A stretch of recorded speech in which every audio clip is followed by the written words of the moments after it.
찰리 윌리엄 패덕이라고 하는 사람은 1920년 벨기에의 안트베르펀이라고 하는 올림픽에서 100m에서 그리고 400m 계주에서 금메달을 따고 또 200m에서는 은메달을 딴 아주 대단한 선수입니다.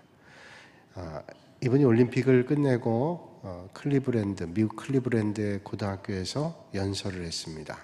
연설이 끝난 다음에 키가 껑충하고 그 피부는 검은색을 가진 학교에선 좀 말수가 적고 아웃사이드에 해당되는 학생이 패덕에 물었습니다.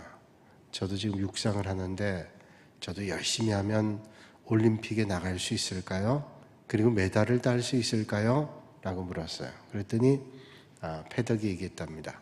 그럼 열심히 연습을 하고 가지고 있는 능력을 최대한 발휘하면 좋은 결과를 내고 올림픽에도 참석할 수 있을 거라고 힘을 가지고 용기를 가지고 꿈을 잃지 말고 연습하라 그랬어요. 그리고 1936년 미넨 올림픽에서 이 키가 훤출하고 그리고 피부가 검었던 이 학생이 올림픽 미국 대표로 출전을 해서 세계 신기록으로 금메달을 땄습니다. 그 사람 이름이 제시 오웬스라고 하는 육상 선수죠. 이 제시 오웬스도 금메달을 타고 금이 환영하여 환영객들에게 연설을 합니다. 그때 또 키가 훤출하고 피부가 검은 학생 하나가 와서 제시 오웬스에게 묻습니다. 저도 열심히 연습하면 올림픽에 나가 금메달을 딸 수 있을까요? 자기 어린 시절이 생각이 나서 제시 오웬스는 그 학생의 손을 잡고 격려했습니다. 그럼 네가 열심히 연습하고 최선을 다하면 틀림없이 좋은 성적을 낼 거다라고 얘기를 했어요. 그로부터 12년이 지난 1948년에 이 학생도 올림픽에 참가해서 금메달을 땄습니다. 그 사람이 바로 해리슨 달라드라고 하는 선수입니다. 여러분들에게 제시 오웬스나 해리슨 달라드처럼 여러분들이 다 쏟아 부을 만한 꿈을 가지고 있습니까? 남은 인생 동안 계속해서 달려갈 길, 그리고 모든 것을 다 쏟아 부어도 아낌이 없는 그런 꿈을 여러분들은 가지고 있습니까? 어떤 분은 오늘날 가장 큰 문제는 꿈이 없다는 거예요. 그럼 어떤 분이 얘기할 겁니다. 꿈이라고 하는 것은 젊은 사람이나 학생들이나 가지는 거지 우리에게 무슨 꿈이 있어요? 우리에게 왜 꿈이 없을까요? 오늘 우리는 영원한 하나님 나라에 대한 꿈, 영생에 대한 꿈, 그런 소망을 가지고 살아가실 수 있는 여러분들이 되시기를 바랍니다. 어떻게 하든 그냥 산다라고 하는 것처럼 비극은 없습니다. 우린 분명한 영생에 대한 꿈과 소망을 가지고 오늘도 믿음의 길을 경주하실 수 있기를 바랍니다. 그런데 우리가 아름다운 꿈을 가졌다고 그 꿈이 다 이루어지는 거 아닙니다. 어린 시절의 아름다운 꿈과 젊은 시절의 희망은 마치 미완성 교향곡과도 같습니다. 어떻게 연주하느냐에 따라 달라지게 되죠. 젊을 때 어릴 때는 꿈이 많습니다. 내가 앞으로 뭐가 될까? 정치가가 돼서 이 나라를 든든한 반석에 세울까? 내가 위대한 예술가가 돼서 불후의 명작을 만들고 많은 사람들에게 마음에 감동을 줄까? 아니 내가 의사가 돼서 정말로 고칠 수 없는 병 가운데 있는 불치병을 앓고 있는 사람들에게 희망을 주는 그런 의사가 될까? 아니면 영적 지도자가 돼서 많은 영혼들을 주님께로 인도할까? 큰 사업가가 돼서 우리의 나라 발전을 시킬까? 아니면 학자가 돼서 세상의 학문에 기여할까? 그리고 발전하게 할까? 라고 하는 꿈을 가지고 있습니다. 그러나 이 모든 꿈이 세월의 흐름에 따라 희망의 줄들이 하나둘씩 끊어지기 시작합니다. 미국의 버락 오바마 대통령의 어린 시절에 신앙의 지도를 했던 목사님이 의회에서 연설한 적이 있습니다. 그 연설할 때 옛 가운데 하나 들었던 그림이 있는데 조지 프레드릭 왓츠라고 하는 사람이 그림을 그린 희망이라고 하는 그림입니다. 아마 많은 분들이 그 그림을 보셨을 거예요. 이 희망이라는 그림은 둥그런 지구본 위에 한 여인이 하프를 연주하고 있습니다. 그 여인의 눈에는 수건이 씌워져 있습니다. 앞을 볼 수 없어요. 그런데 하프를 연주하는데 그 하프의 연주할 때 그 줄이 하나밖에 남지 않았습니다. 그 몰골이 아주 참담한 표정입니다. 마지막 하나의 줄을 연주하고 있습니다. 그런데 그 그림의 제목이 희망입니다. 우리 인생은 어떤 의미에서 인생의 마지막 남은 줄을 연주해야 될 때도 있어요. 그 많았던 줄들이 어느 순간 다 끊어지게 되고 마지막 한 줄을 가지고 연주해야 될 때가 있습니다. 그러나 그 마지막 한 줄을 가지고 연주할 수 있다면 희망이 있다는 거예요. 그 줄마저 끊어지게 된다면 그것은 아마도 절망일 것이죠.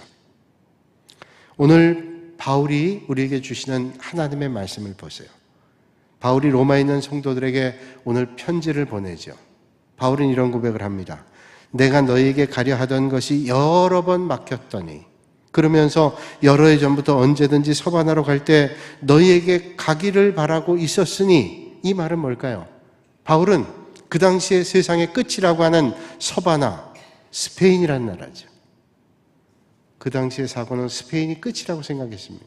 스페인으로 가는 길에 로마에 있는 너희들을 만나기를 원했지만 만나질 못했다는 게, 가지를 못했다는 겁니다. 그가 늘 꿈꾸고 있었던 서바나를 가지를 못했고 바울이 꿈꿨던 로마에 가서 복음 전하는 일을 하지를 못했습니다.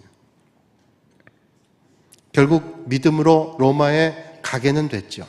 그런데 생각했던 방법이 아니었습니다.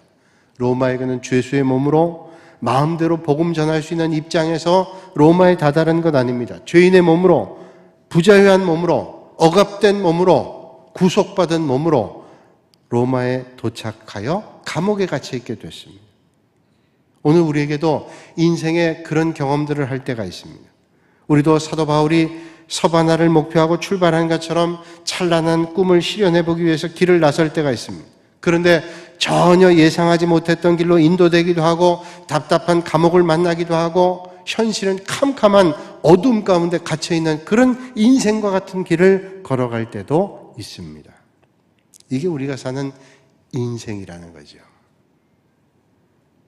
유치원에 다니는 딸 하나를 키우는 부부가 있었습니다. 아주 행복한 그런 가정이었습니다. 그러던 어느 날 아내가 원인을 알 수 없는 질병에 걸려서 여러 날 동안 고통을 당하다가 세상을 떠나게 됩니다. 이 가정에 그야말로 시커먼 먹구름이 찾아온 것입니다. 아버지와 어린 딸은 엄마를 땅에 묻고 집으로 돌아왔습니다. 현관에서부터 시작해서 거실을 거쳐서 이방 저방을 다녀도 아내의 흔적은 있지만, 엄마의 흔적은 있지만 엄마의 자리는 없습니다. 하나도 변함이 없는 것 같은데 이 두 사람의 마음속에는 캄캄한 어둠이 사로잡혔습니다. 그날도 어김없이 어두운 밤이 찾아왔습니다. 아빠가 딸을 침대에 누이고 기도해 주면서 편안히 자라고 그렇게 기도해 주고 방을 나왔습니다. 그런데 얼마 후에 딸 아이가 큰 소리로 우는 소리가 들립니다. 아빠는 놀라서 딸 아이가 자고 있는 방에 갔습니다. 딸 아이가 얘기하죠. 아빠, 무서워요. 너무 컴컴해서 너무 무서워요. 아빠는 딸애를 타일렀습니다. 그리고 아무리 무섭다 해도 아빠가 있으니까 무서워하지 말고 조용히 자라. 아빠가 항상 네 곁에 있잖아. 라고 그렇게 얘기해 줬어요. 그 말을 듣고 어린 딸이 눈을 감고 또 누웠습니다. 자나보다 싶어 가려고 하니까 딸아이가 눈을 뜨면서 아빠! 그러고 부릅니다. 아빠, 아무리 어두워도 아빠는 거기 있죠? 아무리 어두워도 캄캄해도 아빠는 나를 사랑하지요? 아빠는 대답합니다. 그럼 사랑하지. 대답하면서 깨달음을 얻게 됐어요. 그래, 인생이 캄캄하고 어두워도 주님은 내 아버지가 되시지. 그런 생각하게 됐어요. 그리고 하나님 앞에 이렇게 간절히 기도했다고 합니다. 하나님, 내 주변이 아무리 어두워도 변함없는 하나님의 사랑이 있기 때문에 실망하지 않습니다. 비록 우리의 가정에 먹구름이 덮여 사망의 음침한 골짜기 같이 느껴지는 그런 삶의 자리에 있다 할지라도 내가 딸을 사랑하는 것 같이 하나님께서 나를 사랑하는 것을 믿고 저는 다시 한번 힘을 내겠습니다. 사랑하는 여러분, 아무리 어두워도 하나님의 사랑을 잊지 않은 여러분들이 되시기를 바랍니다. 아무리 캄캄해도 그 어둠 가운데 계시는 주님을 놓치지 않는 여러분들이 되시기를 바랍니다. 그러면 우리의 생각과는 전혀 다르게 우리가 원했던 꿈들이 이루어지지 않을 때 우리는 어떻게 해야 될까요? 그것은 있는 대로 받아들이는 거예요. 그게 무슨 비결이냐고요? 그건 세상의 운명론자들도 하는 거잖아요. 그건 어쩔 수 없는 운명이야 라고 받아들이라고요? 그렇지 않습니다. 운명이기 때문에 받아들이는 거 아닙니다. 우리의 꿈이 이루어지지 않을 때 우리는 그 사실을 직시해야 됩니다. 외면하거나 도망가거나 기피하거나 없는 것처럼. 그러면 해결이 되질 않습니다.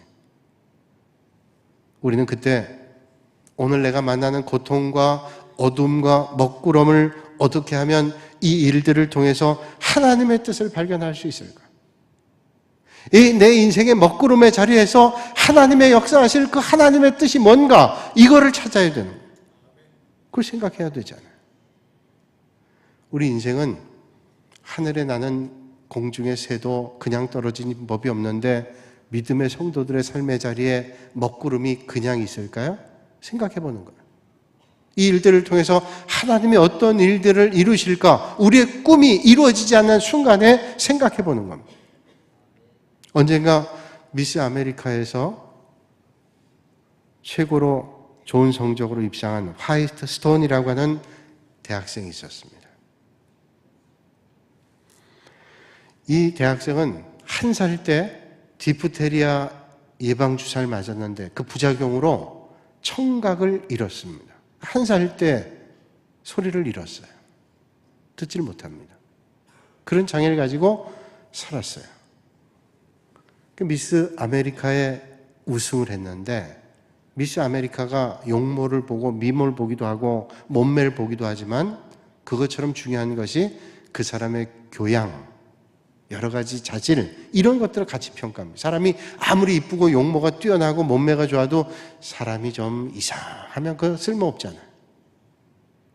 쓸모없다는 얘기는 좀 심한 얘기네. 하여튼 그 좀 그렇잖아요. 사람이 아무리 예쁘고 몸매 좋고 그래도 사람이 좀 교양이 없고 그러면 그 아름다움이 퇴색되잖아요. 근데 이 제임스 스톤이라고 하는 대학생은 청각 장애를 가지고 있음에도 불구하고 아주 모든 면에 사람들에게 감동을 줬어요. 그래서 우승을 했습니다. 기자들이 물었습니다. 장애가 있다고 하는 조건이 당신의 꿈을 방해하고 있진 않았습니까? 그리고 여기까지 나올 때 얼마나 힘겨우셨겠어요? 그 꿈을 접고 싶은 데는 없었습니까? 라고 물었어요. 제임스 스톤 대답했습니다. 최악의 장애는 저는 청각에 있지 않다고 생각해요. 눈을 볼 수 없는 장애도 있지 않다고 생각해요. 최악의 장애는 부정적으로 보는 겁니다. 정말로 장애는 부정적으로 보는 거예요. 저는 지금 21살까지 어머니가 늘 나에게 말하는 것을 저는 기억합니다. 물론 귀로는 들을 수 없지만 그의 마음으로 그가 써주는 글로 나는 경험했어요. 늘 어머니는 저에게 그런 말을 했습니다. 나는 할 수 있어. 너는 할 수 있다는 사실 절대로 잊지 마라. 21살이 될 때까지 그 어머니가 그에게 해준 가장 중요한 메시지는 할 수 있다는, 그 할 수 있다는 꿈이 나를 부정적 인생이 아니라 긍정적 인생으로 바꿨어요. 그렇습니다. 역사를 살펴볼 때 위대한 사람들은 거의 다 우리에게 만나는 고통과 가시를 면류관으로 만든 사람. 여러분, 이 땅에 있는 사람들이 고통이 없고 가시가 없고 괴로움이 없는 사람이 어디 있습니까? 그 고통과 괴로움이 클 때 그 고통과 괴로움을 가지고 면류관을 만드는 거지요. 바울이 빌립보에서 복음 전할 때 어떤 귀신 들린 자를 봤습니다. 너무 불쌍해서 하나님의 도우심을 받고 하나님 앞에 기도해서 귀신 들린 여자를 고쳐줬어요. 얼마나 귀한 일이에요. 얼마나 선한 일입니까? 얼마나 감사한 일이에요. 그런데 이 귀신을 이용해서, 귀신 들린 여자를 이용해서 돈벌이를 했던 이 여자의 주인이 고발을 합니다. 왜냐하면 이젠 더 이상 돈벌이할 귀신 들린 여자가 없거든요. 그래서 억울하게 끌려갑니다. 매를 맞습니다. 심지어는 감옥에 갇힙니다. 생각해 보세요. 감옥에 갇히고 매를 맞고 맞은 자리가 욱신거리고 아프기 시작하고 얼마나 억울하고 분한 마음이 들겠어요. 내 귀신 쫓아줬는데 그것에 대해 감사하기보다는 나를 감옥에 넣고 고발하고 매를 맞게 얼마나 억울하고 분했겠어요. 아마 보통 사람 같으면 분해서 죽었을 거예요. 그날 바울과 실라는 그날 깊은 밤에 어떻게 했습니까? 그 억울한 순간, 고통의 순간, 몸에 매를 맞아 욱신거리는 순간 하나님 앞에 찬양했어요. 하나님 앞에 기도했습니다. 바울과 실라가 하나님 앞에 기도하고 찬송했어요. 그런데 그때 지진이 일어나요. 옥문이 열립니다. 간수가 놀라서 큰일 났다 죽으려고 하는데 이거 하나님이 하신 일이라 고백하죠. 간수가 예수님을 믿었습니다. 그리고 그 온 집이 예수님을 영접하는 구원의 역사가 일어났어요. 여러분, 이게 얼마나 중요한 사건인지 몰라요. 옥문이 열리는 게 중요한 거 아니에요. 하나님은 옥문을 열지 않고도 얼마든지 바울과 실라를 구원하실 수 있는 분이에요. 이게 얼마나 중요한 일인가 하면 바울이 드로아에서 마게도냐 사람들의 환상을 보고 마게도냐 사람들이 우리를 도와달라고 환상을 보고 비로소 아시아 지역을 떠나서 유럽으로 갑니다. 그 마게도냐라는 지방의 가장 큰 도시가 빌립보라는 도시. 그 빌립보에는 자주 장사였던 루디아라고 하는 여인이 예수님을 만났습니다. 바울을 만나고 예수님 만났어요. 거기는 많은 여인들이 예수님을 만났습니다. 그런데 여자들은 많이 예수님 믿었는데 남자들 가운데 예수님 만난 사람이 없어요. 온 가족이 예수님 만난 가정이 없습니다. 그런데 바울과 실라가 옥문을 열리는 하나님 앞에 찬송하고 기도하는 가운데 온전한 가정이, 온 가족이 구원받은 첫 번째 케이스. 간수가, 그 가정이 예수님을 영접하게 됐어요.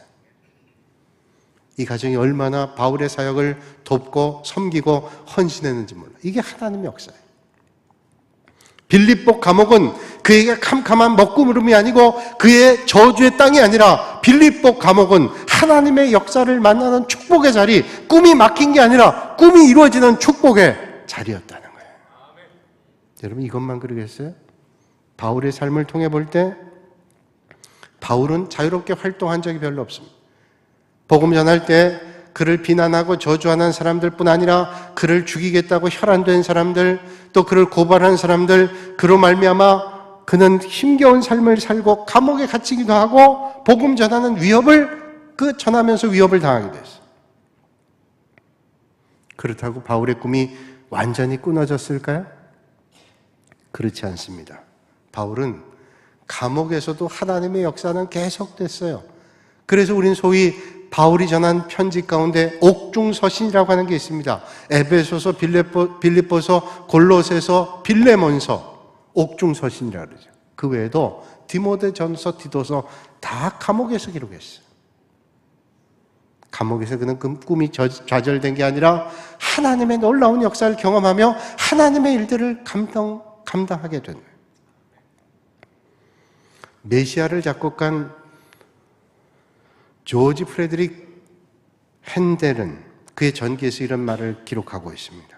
나의 건강과 나의 운명은 최악의 경우에 이르렀다. 나의 오른편은 반진불수가 되고 내가 가지고 있는 물질은 다 떨어졌다. 채권자들은 나를 붙잡고 감옥에 가두겠다고 위협하고 잠시 동안 나는 삶을 포기하고 싶었다. 그러나 하나님 주신 은혜로 용기를 받아 하나님 주시는 영감을 가지고 드디어 메시아를 작곡했다. 여러분, 우리가 찬양하는 성탄 때마다 찬양하는 핸델의 메시아는, 그리고 찬양하는 할렐루야는 아름다운 전원이 펼쳐진 정원과 같은 별장에서 만들어진 찬양이 아니라 그의 절망과 좌절과 인생의 막장에서 하나님을 찬양한 것을 우리는 기억합니다. 여러분, 어떤 상황에도 하나님의 인도하심을 꿈꾸고 경험하실 수 있기를 주님의 이름으로 축복합니다. 저 어린 시절에 그 본 책에 그 어떤 책인지 누가 썼는지 잘 모르겠는데 늘 마음속에 자리 잡고 있는 글이 있습니다. 소개해 드릴게요. 아이들이 놀다가 깊은 숲길에 들어갔습니다. 숲에 있는 나비, 새, 꽃 이런 거에 취해서 한참 숲으로 들어가다가 길을 잃었어요. 어디로 가야 될지 길을 잃었습니다. 집으로 돌아갈 수 있는 길도 잃었습니다. 어찌할 줄 몰라서 아이들이 울기 시작합니다. 아이들이 울고 있는데 그 아이들 가운데 가장 나이 든 아이가 아이들을 달랩니다. 그리고 하나님 앞에 기도하자 그래요. 하나님 앞에 기도하자. 하나님께서 길을 알려주실 거야. 기도했습니다. 기도하고 나니까 아이들의 마음이 훨씬 좋아졌어요. 하나님 위로함을 주셨겠죠. 기도하고 났는데 어디서 새가 한 마리가 날라옵니다. 마음속에 그 새를 한번 좀 잡아보고 싶은 마음, 뭐 잡아서 어떻게 하겠다는 게 아니라 만져보고 싶은 마음이 들었어요. 그런데 새를 어떻게 만지겠어요? 새가 날개 타면서 다가올 때 손을 뻗었습니다. 새는 달아나죠? 손에 잡힐 듯 말 듯한 새가 앞에 있으니까 아이들 마저 저마다 잡겠다고 달려갑니다. 새가 잡을만 하면 또 뒤로 가고 잡을만 하면 또 뒤로 갑니다. 그 새에 이끌려서 먼 길도 먼 것처럼 느끼지 않고 그 새를 계속 따라갔어요. 그런데 보세요.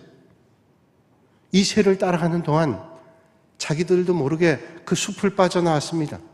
그리고 자기들에게 익숙한 동네가 왔어요. 자기들의 집이에요. 여러분, 우리 인간 편에서 생각하면 꿈이 이루어지지 않고 오히려 막히는 것 같은데 오히려 하나님의 놀라운 역사가 나도 모르는 사이에 하나님의 인도함을 받을 때 이루어지는 거 경험하지 않으세요? 구약의 요셉을 보세요. 그는 어릴 때 꿈꾸는 사람이었습니다. 형제들이 조롱하면서 비난하기를 야, 저기 꿈꾸는 사람이 온다. 얼마나 조롱했어요. 형제들 마음에 미웠겠죠. 자기들이 요셉에게 절하는 꿈을 꿨다고 그렇게 얘기하니 얼마나 미웠겠어요. 요셉 꿈꾸는 사람이었습니다. 그런데 그 꿈이 이루어질 때까지 얼마나 고생했습니까? 지금 보이는 꿈은 하나님의 놀라운 약속의 꿈인데 현실은 엉뚱하게 전혀 캄캄한 어둠의 길로 가고 있어요. 종살이하고 억울한 누명을 쓰고 힘겨운 삶을 살았어요. 그의 푸른 꿈은 그가 젊은 시절, 어린 시절에 꿨던 꿈은 다 깨어진 것 같았습니다. 그러나 꿈의 사람이었던 요셉은 그 깨어지는 것 같은 순간에도 포기하지 않고 묵묵히 침묵하면서 하나님 앞에 선 자세로 충성스럽게 일들을 감당했습니다. 결국 하나님께서 악을 선으로 바꾸셨다고 성경은 말씀하죠. 형제들이 두려워서 야곱이 죽고 난 다음에 두려워서 벌벌 떨 때 요셉은 담대하게 말합니다. 하나님께서 악을 선으로 갚으셨다고. 여러분, 오늘도 여러분의 꿈이 이루어지지 않는 것 같을 때 하나님을 바라보시고 하나님의 역사 앞에 의탁하는 여러분들이 되시기를 바랍니다. 오히려 그 순간에 하나님의 은혜를 붙잡고 하나님의 역사를 기대하는 거예요. 그 꿈이 멈춘 것 같은 그 순간에 놀라운 하나님의 손길을 우리는 볼 수 있어요.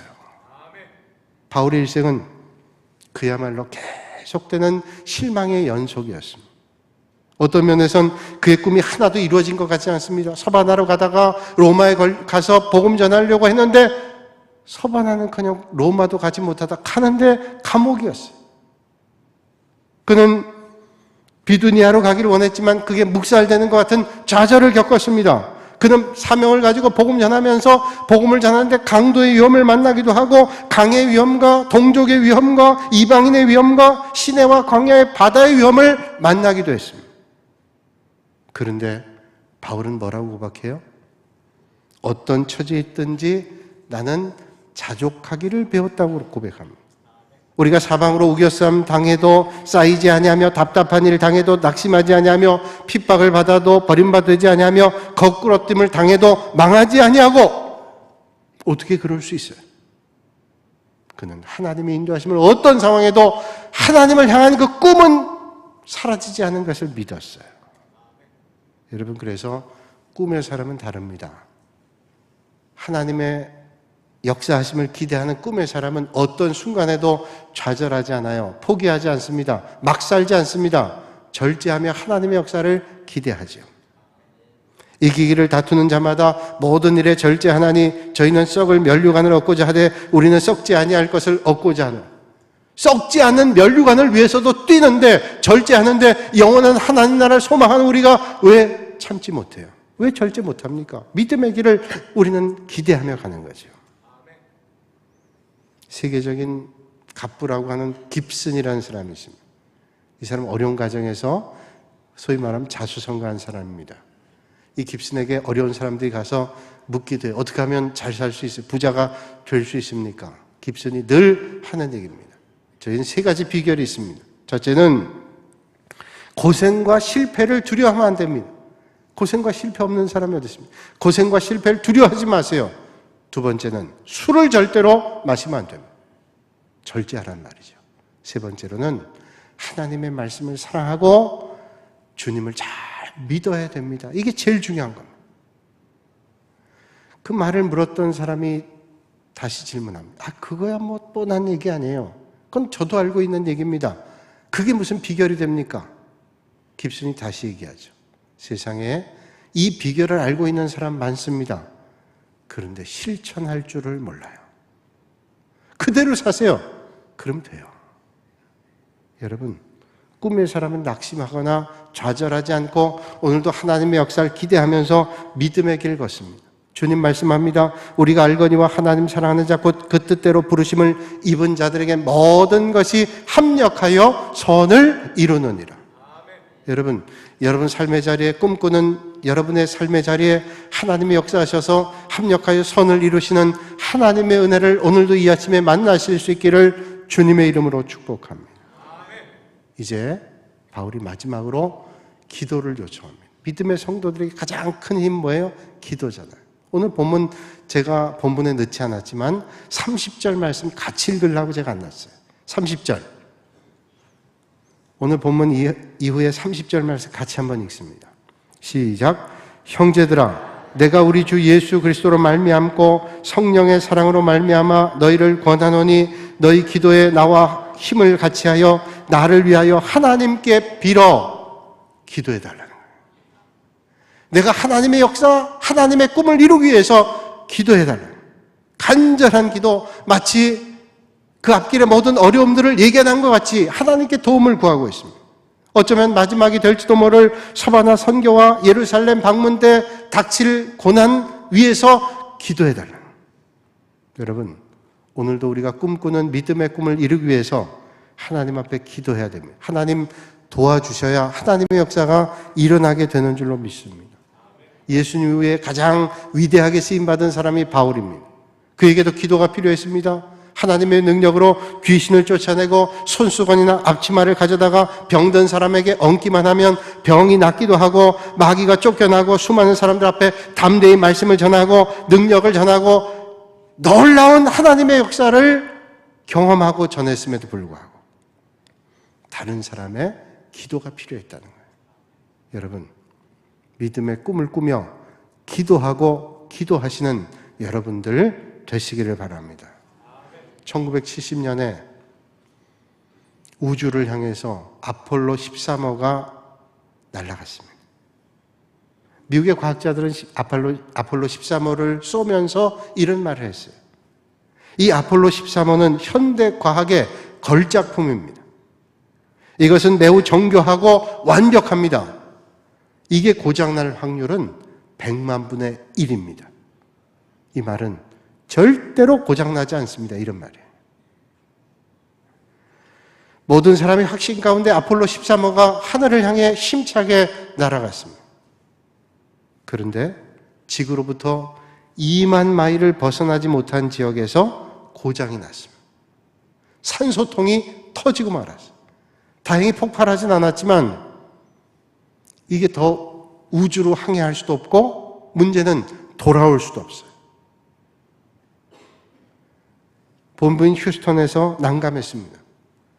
그 우주인들과 교신하면서 이젠 더 이상 여행할 수 없으니 돌아와야 되는데 돌아올 수 있는 방법도 마땅하잖아요. 그래서 북극성을 보면서 최대한 가지고 있는 남아있는 것들을 총동원해서 지구로 귀환해라. 이게 명령이에요.